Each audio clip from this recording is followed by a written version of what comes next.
نبی کو جو چاہیں خدا کر دکھائیں، اماموں کا رتبہ نبی سے بڑا ہے۔ فلاں امام، فلاں بزرگ، پھر ان کے بارے میں نہ جانے کیا کیا الٹی سیدھی باتیں کہ وہ ہوا میں اڑتے تھے، پانی پہ چلتے تھے۔ ابھی کل بیان کر رہا تھا کہ ان کی عمر 70 سال کی تھی لیکن 80 سال تک عشاء کے وجود سے فجر کی نماز پڑھتے تھے، اور لوگ مان لیتے ہیں، لوگ مانتے ہیں، ایسی الٹی سیدھی باتوں کو مان لیتے ہیں کہ فلاں بزرگ کو طیش آیا تو پہاڑ پھینک کے مار دیا، دوسرے نے گھور کے دیکھا تو ہوا میں پہاڑ رک گیا۔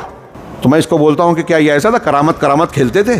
معجزے اور کرامت کے تعلق سے جو اہل سنت کا عقیدہ توحید کی روشنی میں بیان کیا گیا ہے وہ یہ کہ اللہ تبارک و تعالیٰ کی مشیت فیصلے کے بغیر کوئی معجزہ، کوئی کرامت کا ظہور نہیں ہوتا۔ کوئی بابا کتنا بھی طیش میں آ جائیں، کتنی بھی خواہش ہو، اپنی طاقت سے نہیں کر سکتے۔ حضرت عیسیٰ علیہ السلام قم باذن اللہ کہتے تھے، اللہ کے حکم سے مردے کو اٹھاتے تھے، ان کی طاقت نہیں تھی، اللہ کی تھی۔